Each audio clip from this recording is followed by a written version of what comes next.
क्या विनोद कांबली से भेदभाव कर रहा है बीसीसीआई?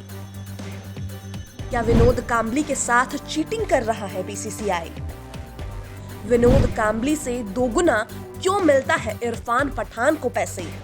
बीसीसीआई में अब पेंशन पर क्यों छिड़ी वार?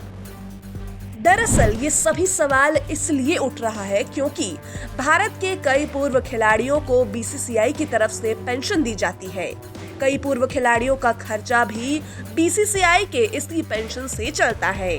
बीसीसीआई की तरफ से मिलने वाले पेंशन से ही भारत के पूर्व क्रिकेटर विनोद कांबले अपना जीवन यापन कर रहे हैं। बीसीसीआई की तरफ से विनोद कांबली को 30,000 रुपए का मासिक पेंशन मिलता है। कई रिपोर्ट्स में बताया गया है कि विनोद कांबली कुछ समय में आर्थिक कठिनाइयों का सामना कर रहे हैं। ऐसा बताया जाता है कि उनकी असाधारण जीवन शैली और कथित शराब की लत के कारण उन्हें 13 करोड़ का नुकसान हुआ है, जिसके बाद अब उन्हें बीसीसीआई के पेंशन का ही सहारा है।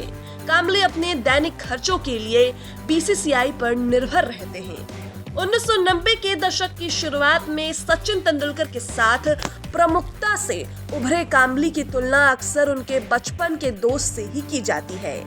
कांबली को बीसीसीआई से 30,000 रुपए प्रति माह मिलते हैं, जबकि दिग्गज क्रिकेटरों में से एक तेंदुलकर को कथित तौर पर 70,000 रुपए मासिक पेंशन मिलती है। बीसीसीआई के पास से सेवानिवृत्त खिलाड़ियों के लिए एक संरचित पेंशन योजना है, जो भारत के लिए कम से कम 5 टेस्ट मैच खेलने वालों को वित्तीय सहायता प्रदान करती है। बीसीसीआई की पेंशन योजना ये सुनिश्चित करती है कि पूर्व खिलाड़ियों को उनके क्रिकेट करियर के बाद वित्तीय स्थिरता मिले, क्रिकेट टीम में उनके योगदान को मान्यता दी जाए। बेहतरीन टेस्ट बल्लेबाजों में से एक माने जाने वाले पूर्व भारतीय सलामी बल्लेबाज सुनील गावस्कर को भी बीसीसीआई के पेंशन योजना के तहत 70,000 रुपए प्रति माह मिलते हैं। विश्व कप विजेता कप्तान एमएस धोनी, जिन्होंने 2007 और 2011 में भारत को ऐतिहासिक जीत दिलाई, उन्हें 70,000 रुपए की मासिक पेंशन दी जाती है। वहीं भारत के पूर्व ऑलराउंडर खिलाड़ी इरफान पठान को 60,000 रुपए प्रति माह पेंशन दी जाती है। इरफान पठान अब कमेंट्री करते दिखते हैं। वहीं 2011 विश्व कप को जिताने के महत्वपूर्ण योगदान देने वाले युवराज सिंह ने 2022 में क्रिकेट के सभी प्रारूपों से संन्यास ले लिया।